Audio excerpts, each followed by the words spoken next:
I try to satisfy myself in the Hmm. art making while I'm making something that someone else will like. Because when you're an illustrator, you don't dictate what you're painting. You might add something to the solution or inject some of your own ideas, but the client doesn't really want to be surprised by some radical departure you've made. They want what they want. And it's analogous, really, I think, to the history of art. I mean, Michelangelo gets a commission to do the ceiling. He's not free to do what he wants. He's told what has to be up there.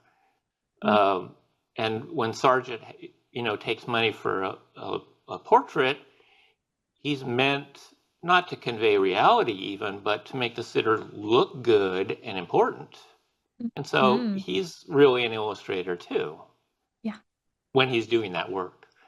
When he's on vacation and doing what he wants, he can stop calling himself, you can stop calling him an illustrator, but he's the same artist.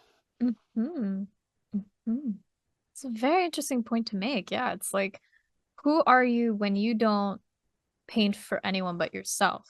You know, it's like it's very different. It's like the two faces of I guess of sales in a way. Like if you want to be an artist who sells their work versus an artist who is not swayed by any market and just wants to, do it for the heck of it. And I You think know? that the latter person is a rare bird indeed, to not care what the other humans think of what you've done. That's actually kind of a very isolating thing. Most people want some validation from other people, Hmm. and they Hmm. can't, an artist can't help but anticipate what might the other people who will see this like or find pleasing. I mean, I don't think there's anything, that's not a sellout to me. You No. know, you're participating in your culture. Right. Right. Yeah. I mean, I don't think there's any quote unquote bad or good approach, right? Because in the end, even if you do paint for a market or you don't, you're still doing it primarily because you love it, right? Like that, I mean, at least that's what most of us do it for. We do it because, like you said in the beginning, it's fun. Yeah. I I can mean, do whatever I yeah, want. Of I have my preferences for subject matter, but course.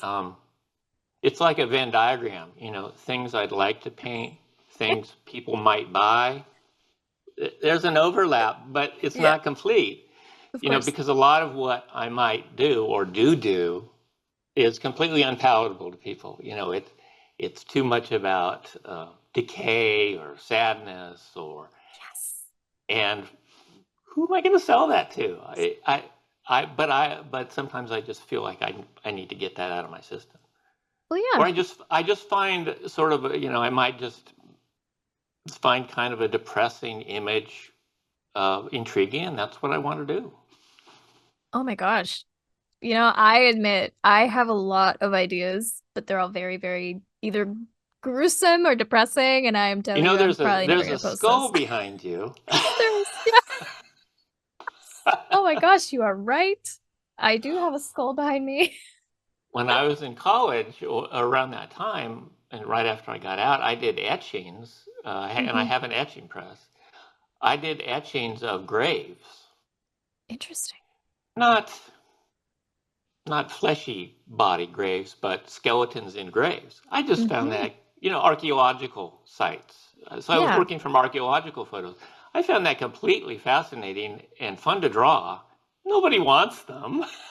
For, nobody wants to hang that in their house because they would be forever explaining, why do you have a picture of a skeleton in a grave on your wall? I don't get that.